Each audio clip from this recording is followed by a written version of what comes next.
Good evening, friends. Today I am going to explain the pardoning power of Honorable President Sir. तो राष्ट्रपति महोदय की जो pardoning power है, समाधान की शक्ति है, उसके विषय में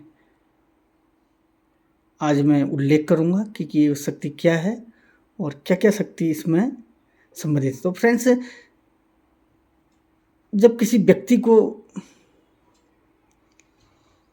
कानूनी प्रक्रिया के पश्चात सज़ा दे दी जाती है, जिला न्यायालय, उच्च न्यायालय, सर्वोच्च न्यायालय में भी उसे कोई रिलीफ नहीं मिलता है। रिलीफ नहीं मिलता है, इसके दो कारण हैं। व्यक्ति गुनहगार है, उसने गुनाह किया है तो उसे सज़ा मिलती है। सर्वोच्च न्यायालय में उसके द्वारा अपील की जाती है। सर्वोच्च न्यायालय में अपील करने के पश्चात भी यदि उसे राहत नहीं मिलती है और वास्तव में उसके द्वारा गुनाह किया गया होता है और वो आरोपी सिद्ध हो जाता है, तो उसे सज़ा काटनी ही होती है। लेकिन उसके पास एक अतिरिक्त रास्ता होता है, एक और अन्य रास्ता होता है, वो राष्ट्रपति महोदय के से समाधान की याचना कर सकता है। तो इसका आधार ये होता है कि हो सकता है कि कानून की प्रक्रिया में कोई भूल-चूल हो गई हो, लंबी प्रक्रिया है और टू द पॉइंट ये प्रक्रिया है, नियम कानूनों से चलती है, कहीं पर भी विवेक का कोई यहाँ इसमें प्रयोग नहीं किया जाता है और लंबी प्रक्रिया है। तो हो सकता है इस कानूनी लंबी प्रक्रिया में कोई भूल हो गई हो और व्यक्ति को जितनी सज़ा दी जानी थी उससे अधिक दी जा रही हो, या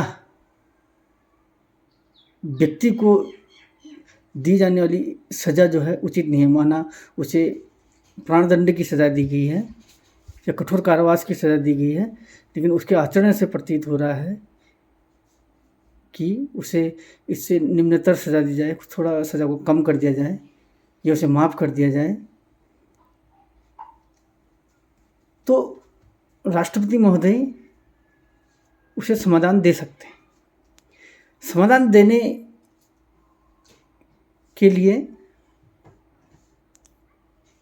मंत्रिमंडल की सलाह ली जाती है। मंत्रिमंडल की सलाह पर ही राष्ट्रपति महोदय इस शक्ति का प्रयोग करते हैं और ये ध्यान देने वाला वक्तव्य है फ्रेंड्स, एक तथ्य है कि ये राष्ट्रपति महोदय की न्यायिक शक्ति नहीं है, ये एग्जीक्यूटिव पावर है उनकी, प्रशासनिक शक्ति है, एग्जीक्यूटिव।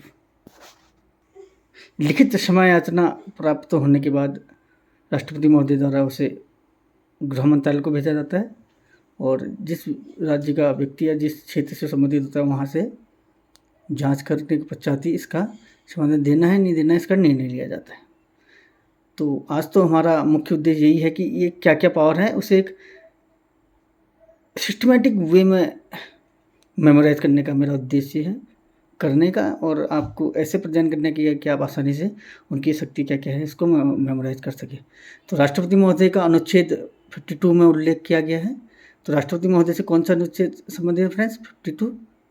और ये समाधान की शक्ति है जो राष्ट्रपति महोदय की आर्टिकल 72 में है, समाधान की शक्ति 72। और जो राज्यपाल महोदय के पास भी ये शक्ति है समाधान की, वो है 161।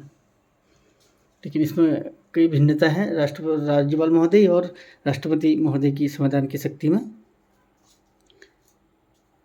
मुख्य रूप से राज्य संबंधित कानूनों का अगर उल्लंघन किया जाता है, उससे संबंध उस प्रक्रिया राज्य संबंधी कानूनों के तहत किसी को सजा दी जाती है, तो वो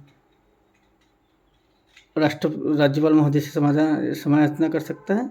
और केंद्रीय मसलों पर या विषयों पर कोई अपराध होता है तो वो राष्ट्रपति महोदय के पास।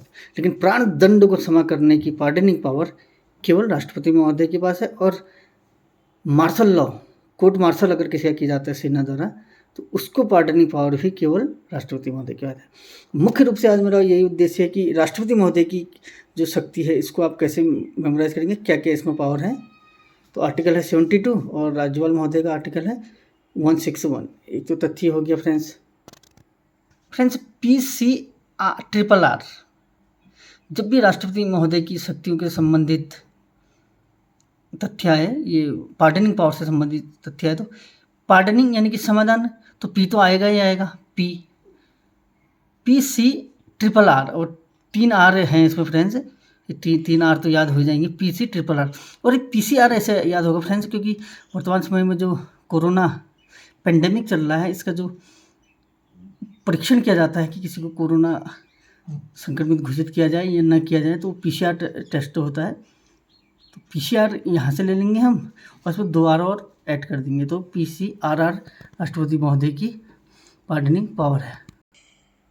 P फॉर यहाँ पर है फ्रेंड्स पार्डनिंग यानी कि समाधान, यानी कि किसी व्यक्ति को जो देश सिद्ध हो चुका है उसको संपूर्ण क्षमा दे देना, संपूर्ण उसको माफ़ी दे देना, उसे माफ़ कर देना पूर्ण रूप से, ठीक है। और उसे अगर वो एलिजिबल हो गया है उस आरोप के कारण, तो उसकी वो इनएलिजिबल नहीं रहेगा, अयोग्य किसी चीज़ के लिए नहीं रहेगा, उसे योग्य मान जाएगा उसको, और उसकी सज़ा भी समाप्त कर दी जाएगी, और उसे पूर्ण दोष मुक्त कर देना, पार्डनिंग, पूर्ण समाधान मिल जाएगा, जैसा कि ऐसा स्थिति बन जाएगी कि उसने वो कभी अपराध किया ही नहीं था। इसे कहेंगे हम पार्डनिंग पावर। पार्डनिंग जो पूरे जो विषय का भी हेडिंग जो है वो पार्डनिंग ही है, समाधान, लेकिन इसका जो पहले 5 इसमें शक्तियाँ राष्ट्रपति महोदय की है, उसमें P फॉर पार्डनिंग ही है, जो विषय है वही पहली शक्ति इनकी पार्डनिंग, जो PCRRR है यहाँ पर को हमारा P फॉर जो विषय है ये पार्डनिंग, वो भी P है, और इसका पहला जो पॉइंट है वो भी P है, पार्डनिंग, ठीक है फ्रेंड्स। यानी कि पूर्ण सज़ा को माफ़ कर देना, और कोई भी उसकी अर्हता इसमें नहीं रहेगी, वो अर्ह माना जाएगा किसी भी चीज़ के लिए, ठीक है, पूर्ण सज़ा माफ़ी। और इसके बाद आता है फ्रेंड्स कम्यूट। C फॉर आता है फ्रेंड्स कम्यूट मीन होता है कम कर देना, जो सामान्य लेमन लैंग्वेज में हम कहेंगे कम करना, ठीक है। और किसी भी सज़ा को जब हम कम कर दिया जाता है, माना, और इसमें बदला जाता है, इसमें कम करना यानी कि उसको प्राण की सज़ा दी गई है, यानी कि प्राण दंड दिया गया है, तो उसे आजीवन कारावास में बदल देंगे, कम्यूट कर देना, इधर से एक प्राण दंड से आजीवन कारावास में कम कर देना उसे, या बदल देना, ठीक है फ्रेंड्स। ये हो गया कम्यूट। PCRRR। तीसरा हमारा आता है रेमिशन। तो कम्यूट में तो आ गया भाई, हम सज़ा का प्रकृति बदल देंगे, जैसे कि आजीवन कारावास है, क्षमा कीजिए, जब प्राण दंड है तो आजीवन कारावास में बदल देंगे, और कठोर है तो उसे साधारण दंड में बदल देंगे, तो ये हो जाएगा कम्यूट, जो PCRRR थे। और तीसरा R है हमारा रेमिशन माने होता है परिहार फ्रेंड्स।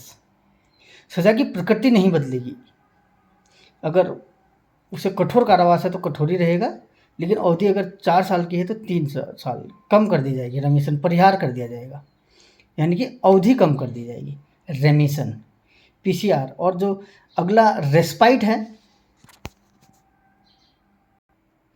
तो रेस्पाइट है फ्रेंड्स मोहलत देना, रेस्पाइट, यानी कि अगर कोई प्रेग्नेंट वुमन है, उसके द्वारा कोई अपराध किया गया है और उसे सज़ा दी जानी है, माननीय न्यायालय द्वारा घोषित कर दिया गया है कि वो आरोपी है, और उसे सज़ा दी जानी है, तो विराम के लिए रेस्पाइट, यानी कि इस रेस्पाइट में फ्रेंड्स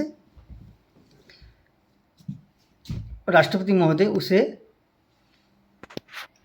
पार्डनिंग भी दे सकते हैं, कम्यूट वाली शक्ति का भी प्रयोग कर सकते हैं, रेमिशन का भी प्रयोग कर सकते हैं, और रिफ्राइट का भी प्रयोग कर सकते हैं।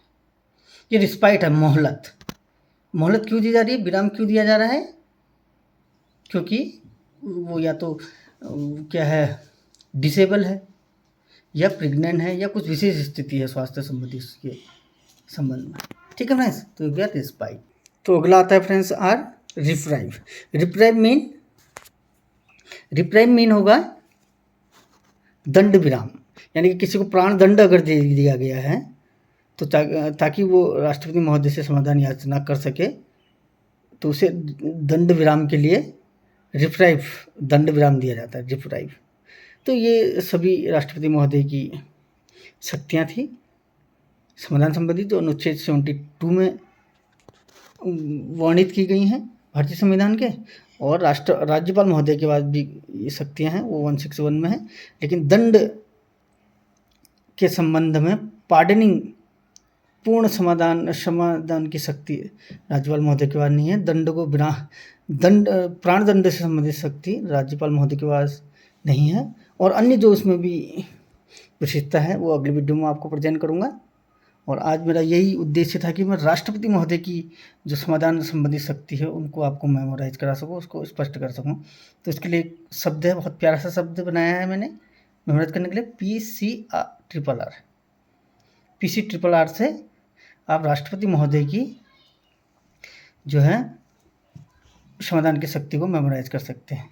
PCR को कहाँ से रिलेट कर सकते हैं हम, जो कोविड पेंडेमिक, कोविड की जांच हेतु टेस्ट किया जाता है वो PCR होता है, तो उसको रिलेट कर सकते हैं PCR। फिर 2 और R ऐड कर देंगे तो राष्ट्रपति महोदय की संविधान की शक्ति संबंधी 5 बिंदु हो जाएंगे। तो वीडियो को देखने के लिए बहुत बहुत धन्यवाद। लाइक, शेयर और सब्सक्राइब जरूर किया। Thank you very much friends. इस प्रकार के वीडियो मैं आपको बार बार प्रेजेंट करूँगा, आप लाइक, शेयर और सब्सक्राइब कीजिएगा। Thank you very much friends.